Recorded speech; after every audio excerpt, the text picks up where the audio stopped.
आज हम बनाएंगे कच्चे गोश्त की कच्ची बिरयानी। इसको बनाना बहुत ही आसान है और ये खाने में बहुत ही मजेदार होती है। बिना तेल के आज हम इस बिरयानी को बनाएंगे।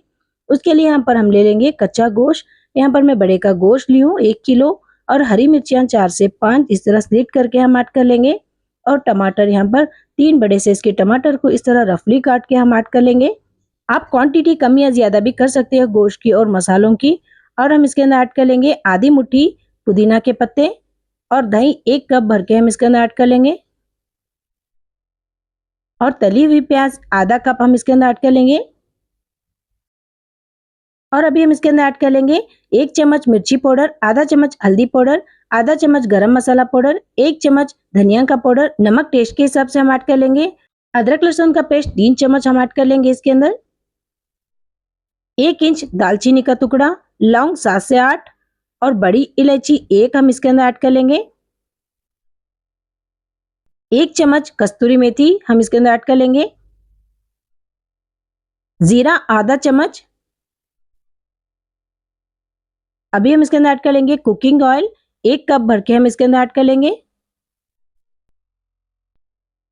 और अभी हम सारे इंग्रेडिएंट्स को अच्छी तरह गोश्त के साथ मिक्स कर लेंगे। आप यकीन मानिए दोस्तों, इस बिरयानी को बनाना बहुत ही आसान है और ये खाने में बहुत ही मजेदार होती है।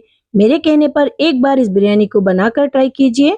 इस तरह अच्छी तरह मिक्स करने के बाद अभी हम इसको फ्रिज में कम से कम 2 से 3 घंटे के लिए रख लेना है।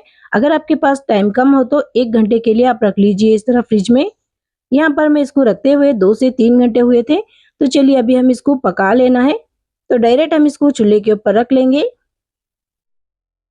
अभी हम गोश्त को हाई फ्लेम में रख के अच्छी तरह एक बार मिक्स कर लेंगे गोश्त को। आप बड़े गोश्त की जगह मटन भी ले सकते हो, चिकन भी ले सकते हो।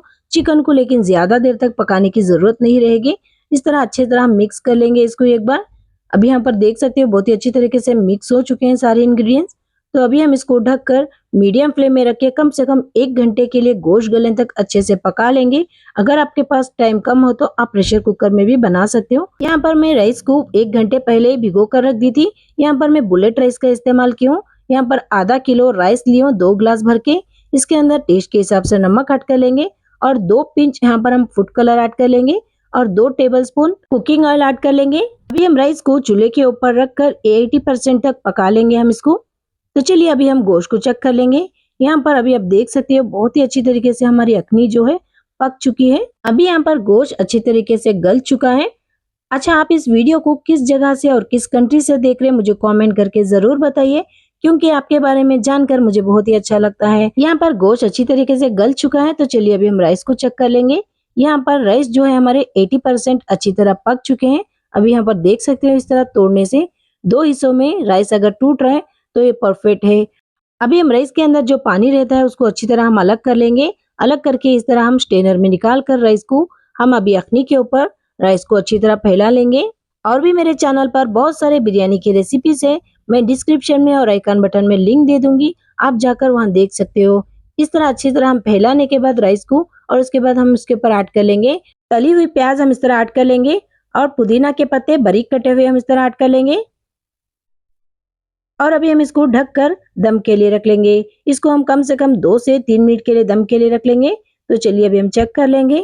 यहाँ पर अभी आप देख सकते हो बिरयानी हमारी बहुत ही अच्छी तरीके से दम हुई है। लेकिन हम इसको एक बार फिर से अच्छी तरह मिक्स कर लेंगे इस तरह अच्छे से हम मिक्स करने के बाद हम इसको फिर से ढककर दम के लिए रख लेना है 1 से 2 सेकंड के लिए। तो चलिए अभी हम इसको ढककर दम के लिए रख लेंगे। तो यहाँ पर 2 सेकंड हुए थे। तो चलिए अभी हम चेक कर लेंगे बिरयानी को। यहाँ पर अभी आप देख सकते हैं दोस्तों, जो हमारे राइस है बहुत ही अच्छी तरीके से खिले खिले बने हैं। तो चलिए अभी हम बिरयानी को सर्व कर लेंगे। तो लीजिए दोस्तों, मजेदार सी बिरयानी हमारी बनकर तैयार हुई है। अगर आपको ये बिरयानी की रेसिपी थोड़ी सी भी पसंद आए तो वीडियो को लाइक और चैनल को सब्सक्राइब जरूर कर लीजिए। मिलते हैं अगले वीडियो में।